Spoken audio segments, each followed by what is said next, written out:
¿Tan? Methane, sí. ¿Methane? Sí, The Global Methane Hub y ex-ministro del Medio Ambiente. Marcelo, muchísimas gracias por la... Acércate un poquito al micrófono.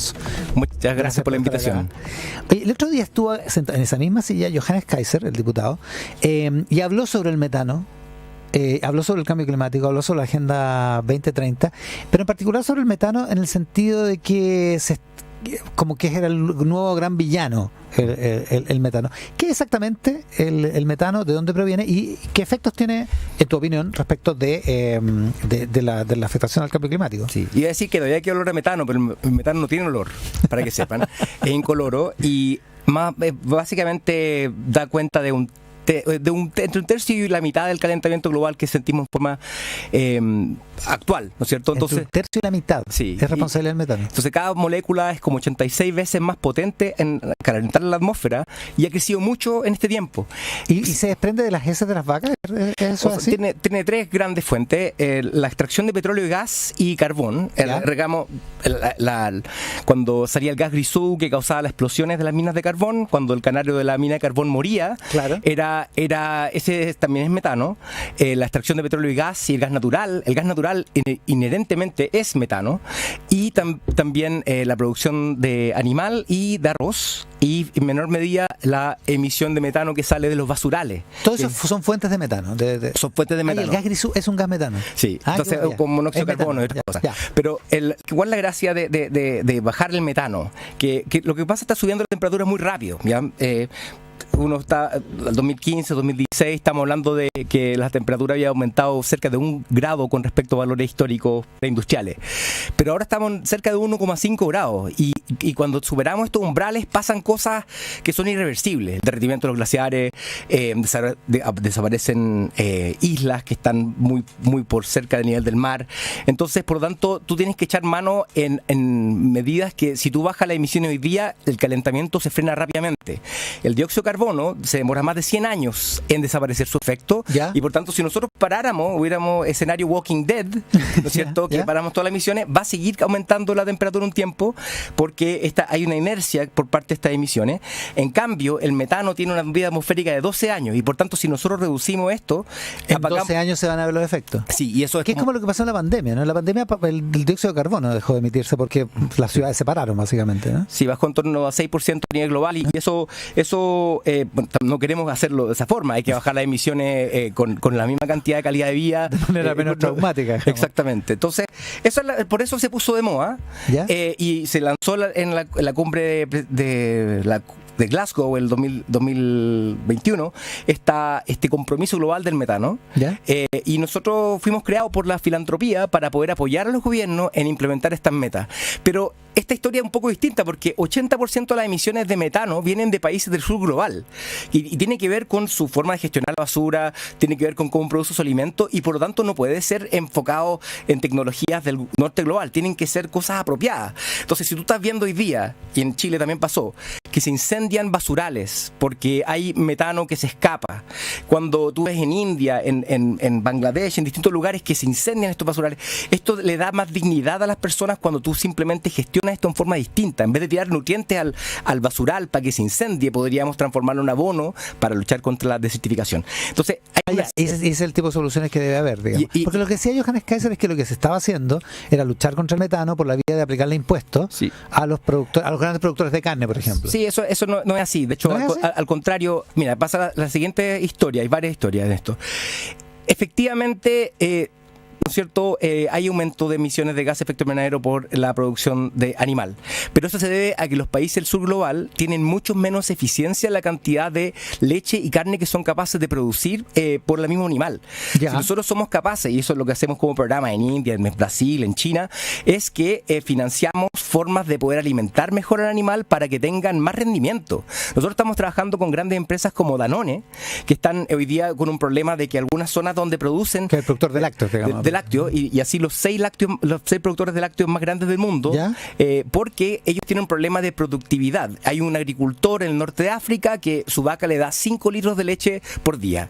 Y si tú eres capaz de poder mejorar eso, baja las emisiones de metano, dejas más ingresos para el agricultor y y la presión migratoria que se da de estados rurales a urbanos empieza a bajar. Entonces hay toda una ganancia. Pero la cantidad de metano es la misma, por animales. Pero necesitas menos animales y por pero tanto, necesitas menos animales. Entonces, por es tanto, el efecto positivo. Entonces, por lo tanto, no vas a necesitar que cortar un bosque en Brasil para producir más, etcétera, sino que más bien con los mismos animales que tenemos vamos a ser capaces de poder satisfacer las capacidades futuras. Claro, porque la verdad no tiene sentido, o sea, el único sentido posible de cobrar más impuestos es hacer que haya menos vacas, digamos.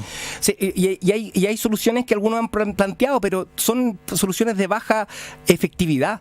Si tú ves las protestas en Europa, nadie va a aceptar que simplemente tu existencia no ocurra.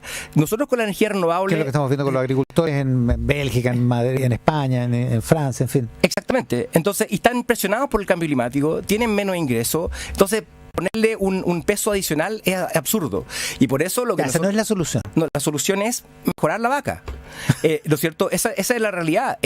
Hoy día hay gente que probablemente come demasiado carne, es verdad. Yo soy uno de ellos, pero hay personas que no tienen ese tipo de nutrición. Cuando tengan mayor ingreso, ¿qué le vamos a decir? Usted no puede comer carne, usted no le tocó, no le toca la leche. Cuando tú estás en India... Esto es como la polémica de los asados. Bueno, por eso me gustan estos temas. No, pero por ejemplo, un agricultor de India que tiene 2 animales.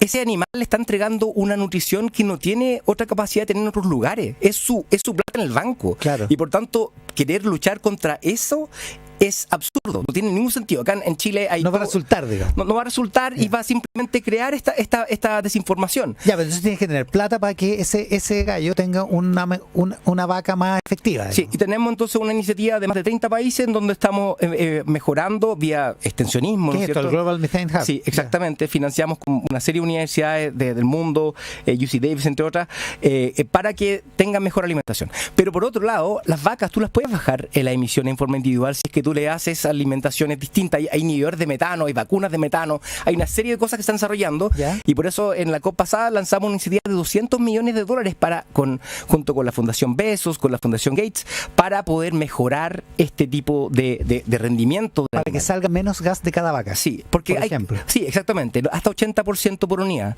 Porque, pero es un montón. Sí, y eso puede resolver el tema. Entonces, si nosotros hoy día esas soluciones no existen, y por tanto es absurdo que nosotros queramos decirle a la gente que no haga lo que ellos han sabido. Los grandes protectores del planeta, históricamente, los que cuidan la tierra, son los agricultores que están relacionados con... Entonces no tienen ningún interés en destruirlo.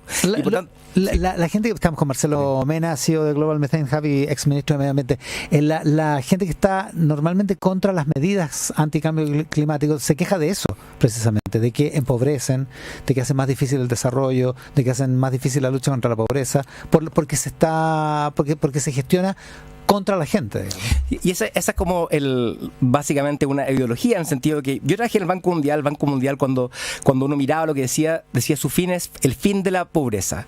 Y uno de sus economistas jefes dijo, superar la pobreza y la lucha contra el cambio climático son 2 caras de una misma moneda. Sin uno no logramos lo otro. Sin superar la pobreza no luchamos contra el cambio climático y viceversa. Si miramos el caso de Chile perdió más de 1 punto de su PIB el año pasado por los daños de las inundaciones, los incendios. Y este año partimos bastante mal. ¿Son atribuibles al cambio climático? Sí, casi 3.300 millones de dólares de daño calculado por tanto el Ministerio de Agricultura, empresas aseguradoras, las empresas forestales, por lo que perdieron. Entonces, en el fondo, hay 2 caminos que un país puede elegir. O dejamos que el cambio climático vaya erosionando constantemente los avances que hemos tenido de desarrollo, o aprovechamos esto. Y lo bueno es que el Banco Mundial y el BID han hecho estudios diciendo que la descarbonización de Chile en particular le brinda más crecimiento, más inversión, menores costos energéticos para el país. O sea, un buen negocio luchar contra el cambio climático. Lo que pasa es que los que desconfían de esto, que desconfían también de la Agenda 2030, en fin, lo que desconfían es de la globalización y de los organismos globales, como el Banco Mundial, como en fin. Entonces, en los extremos, esa falta de globalización se une, ¿no es cierto? En Chile estamos viendo si nos sumamos al TPP o a la firma contra la Unión Europea. Hoy día nosotros estamos trabajando, apoyando iniciativas de la Unión Europea para poder hacer exigibles las normativas ambientales que ellos tienen a los productores de petróleo y gas, para así poder, ¿no es cierto?, limpiar las cadenas porque el petróleo y gas se pierde bastante metano en su extracción. 40% de las emisiones de metano vienen del sector energético. ¿Y se podría recuperar? ¿Hay tecnología para recuperarlo? ¿Para evitar que se pierda menos? Sí, una extracción de gas pierde entre 3 y 60% de la producción. Incluso en el periodo de la guerra de Ucrania, donde el precio del gas se disparó al cielo. Entonces, por lo tanto, nosotros somos capaces de... ¿Producen gas? ¿Si pierden la mitad? Algunos lugares. O sea, podrían vender el doble. Sí, podría, o sea, el promedio global es más bien tirado para 7%, 10%, ya. Pero hay algunos lugares en donde hay empresas estatales que no son muy ineficientes. Muy ineficientes, que en donde se emiten grandes cantidades y eso se puede aprovechar. Y eso se va a la atmósfera, digamos. Se va a la atmósfera y es una segunda como veneno, es como la daga envenenada del sector de petróleo y gas, porque el petróleo está causando cambio climático, ¿no es cierto? Pero este adicional del metano está causando un daño mayor. Es como ponerle un soplete encima del calentamiento a baño María que hemos estado sufriendo por los combustibles fósiles. Y ahí la clave de eso es lo que decías tú, que el metano en 12 años desaparece. Por lo tanto, lo que yo haga hoy, esto es 12 años del ciclo escolar, por ejemplo, lo que haga hoy yo con un niño primero básico, cuando un niño está en primero básico, cuando salga cuarto medio, ya va a ver los efectos, digamos. Exactamente, y eso se va a dar con todos los países unidos. Entonces, nosotros también fuimos capaces de poder apoyar a que China y Estados Unidos tuviera un acuerdo con respecto al metano, y eso fueron los grandes acuerdos de la cumbre reciente en Dubái. También 50 empresas más grandes estatales del mundo se han comprometido, que dan cuenta a casi la mitad de las emisiones globales, a bajar estas emisiones de metano.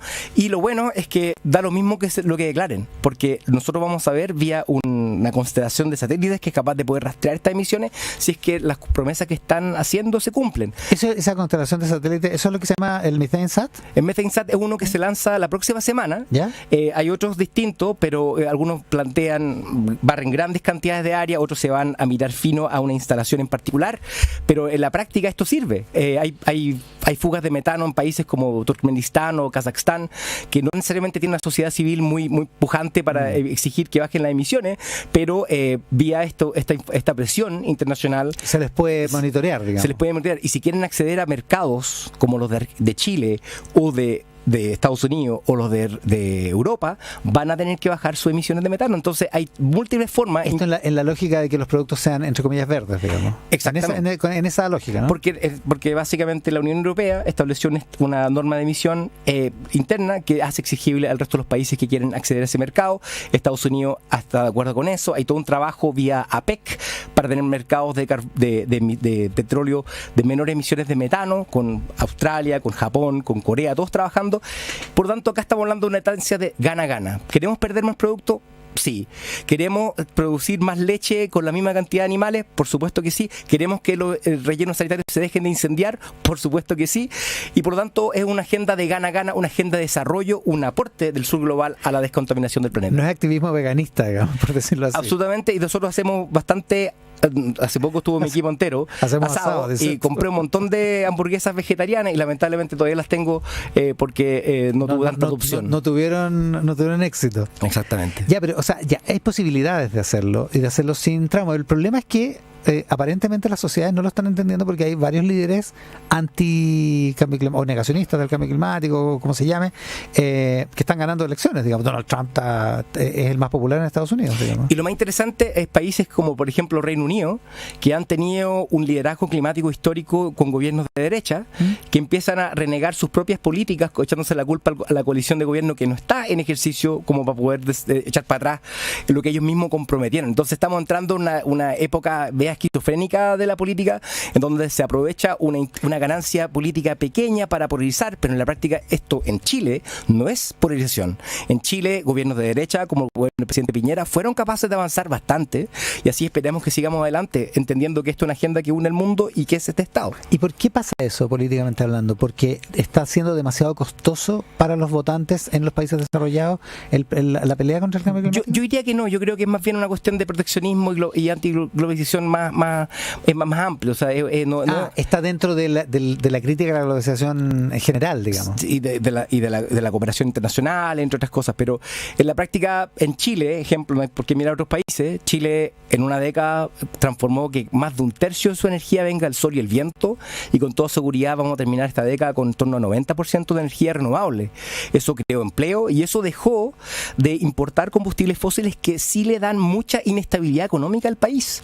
El país país sufre cuando aumentan los precios del petróleo. Claro. Si nosotros tenemos hoy día casi un tercio de nuestra energía de energías renovables no convencionales, hoy día tenemos un sistema Transantiago, del cual son casi 3.000 buses que no dependen del precio del petróleo, en realidad estamos blindando nuestra economía de esta volatilidad que tanto daño ha causado, y podemos darle mayor competitividad a nuestra industria, que hoy día tiene costos operativos altos, fruto de los combustibles fósiles que importan. Estamos con Marcelo Mena conversando esta mañana en Mesa Central. Curiosamente, esto parece costarle mucho a la gente y parece penetrar esta idea de antiglobalización que tiene como foco. Yo nunca había escuchado a un líder político como Johannes Kaiser decir que para él la Agenda 2030 era un riesgo, un peligro y un objetivo a derrotar, digamos. La Agenda 2030 es un compromiso de Naciones Unidas de hace, ¿qué, 15 años? ¿10 años? Fue ratificado por Chile el 2015, pero viene de antes. Básicamente esto reemplaza el objetivo de desarrollo del milenio, que querían superar la pobreza. Con el tiempo nos dimos cuenta que para superar la pobreza no podíamos tener cambio climático porque podías perder un punto del PIB rápidamente. La equidad de género era importante porque cuando tienes una fuerza laboral más completa tienes mayor aporte a la economía, y así el BID ha estimado que Chile gana 2 o 3 puntos del PIB más por una mayor incorporación de la fuerza laboral femenina, pero eso se empezó como a politizar y en realidad tergiversar, y lamentablemente hemos encontrado con desinformación con respecto a eso, pero ojalá que fuera tan importante, decimos mucho lo que trabaja, 2030, porque ojalá estuviera más presente, porque no lo está necesariamente. Ya, pero cuando se habla de objetivos de igualdad de género, es cierto que hay muchos que pueden desconfiar y dicen, aquí me están tratando de pasar gato por liebre, pero también hay otros que intentan pasar gato por liebre efectivamente, digamos, y aprovechar la coyuntura del acuerdo, digamos, ¿no? Sí, o sea, por ejemplo, yo he tenido conversaciones con algunas personas que conozco que han pasado como de esta a ser como anti-Agenda 2030, y uno piensa que raro, ¿no es cierto? Como que la gente cambió en tiempo reciente por esa desinformación, hacen pensar que eso tiene que ver con educación sexual integral, que no parece, tienen que ver con los temas de derechos de personas de la diversidad sexual, que tampoco aparece, y que son súper legítimas, pero no es lo que es la Agenda 2030. La Agenda 2030 tiene que ver, incluso la ratificaron países en donde la homosexualidad es penado por la muerte. Entonces, en la práctica yo creo que hay que empezar a hablar las cosas de verdad y no empezar si realmente no te gusta la inmigración, dilo. Si no te gusta la diversidad sexual, dilo, pero no le eches la culpa a agendas que no tienen nada que ver con eso. Ya, o sea, hay una... Ya, ¿y por qué se da eso? ¿Por qué piensas que se ha dado eso? Porque yo creo que fenómeno? Porque es un fenómeno en donde hay rédito político, básicamente. Eso yo creo que no tiene ninguna razón más. En cambio, el tema de negacionismo climático en el mundo entero, nosotros hacemos varias encuestas, el negacionismo climático ha calado más hondo en Estados Unidos, en Australia, y tiene que ver con desinformación, pero también porque hay petróleo. En cambio, en Chile, como no tenemos petróleo, es mucho más limpia la discusión, y por lo tanto quien quiera oponerse a eso simplemente le gusta pagar caro por el combustible y no tener y en vez de invertir localmente le gusta gastar y llenar con plata a los oligarcas del petróleo en vez de apostar por Chile. Ya, pero claro, lo que pasa es que probablemente hay mucha gente que le da miedo los efectos de la mitigación, digamos, porque siempre se dice, oye, esta mitigación va a ser cara. Sí, pero la modelación muestra que para Chile no lo es, y a nivel global tampoco lo es. 90% de los países importan combustibles fósiles, y por tanto 90% de los países se benefician absolutamente con una descarbonización por no tener que pagar, como el caso de Chile el 2022, casi 3.000 millones de dólares en subsidios a los combustibles fósiles para poder bajar los costos de la vida. Para poder tener los costos controlados. Y los impactos que tuvo en el precio de los alimentos fue tremendo, y la inestabilidad social que trae la volatilidad del precio del combustible es tremenda. Pero también hay un tema que también se olvida, la adaptación al cambio climático, ¿no es cierto? Es importante invertir para poder cuidar lo que nosotros tenemos. Hoy día, ¿te acuerdas que el año 2015, 2017 se cortó el agua porque se puso turbia el río Maipo? Hoy día hay inversiones de adaptación que hacen que esos mismos tipos de fenómenos no causen ese impacto. Cuando se corta el agua... Porque hay un diferencial de 24 o 36 horas de reserva. Casi una semana. Casi una semana puede aguantar aguas andinas con ese contexto. Y eso es súper positivo, porque cuando se corta el agua, se cierran los restaurantes, se cierran los edificios públicos, hay un sufrimiento de la economía potente. Cuando se corta la luz, pasa lo mismo. Entonces, por lo tanto, la adaptación climática es una gran inversión que también Chile ha estado considerando en sus políticas públicas. Marcelo Mena es el CEO de... ¿Cómo se dice en español el Global? Yo le digo el Fondo Global del Metano, pero es el Hub del Metano, básicamente. El Hub del Metano. 200 millones de dólares de financiamiento los últimos 2 años. ¿Y qué es del Metano? ¿Es una organización? ¿Cómo se define? ¿Una ONG? Es una organización filantrópica financiada por las grandes ONG del mundo para poder ayudar a los países a bajar sus emisiones, al mismo tiempo lograr objetivos de desarrollo y superar la pobreza. ¿Y tú eres el jefe de eso? Sí, y es bien interesante porque no se entiende mucho. Es probablemente una de las mayores capacidades de financiamiento del sur global que hay hoy día en el mundo, y se da porque justamente la gente está cansada de escuchar cuestiones desde el norte global hacia el sur global. Nosotros tenemos cosas que aportar. Prohibimos las bolsas plásticas antes de que el resto. Estaba en Nueva York con mis colegas de Kenia y de Ruanda, y habíamos pedido un equivalente al Rappi, y llegó una botella llena de bolsas plásticas y Plumavit, y yo le decía que tienen en sus países prohibidas las bolsas plásticas. ¿Qué tercermundista es esto lo que estamos viendo?